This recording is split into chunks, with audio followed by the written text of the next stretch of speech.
How to clear Google search and browser history on your Android device. In this video, I'm going to show you how you're able to clear Google search history and browser history on your Android device.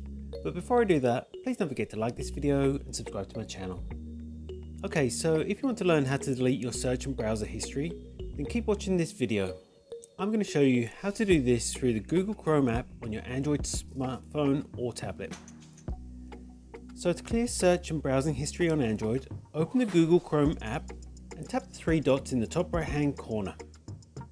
Next, select History, then tap on Clear Browsing Data.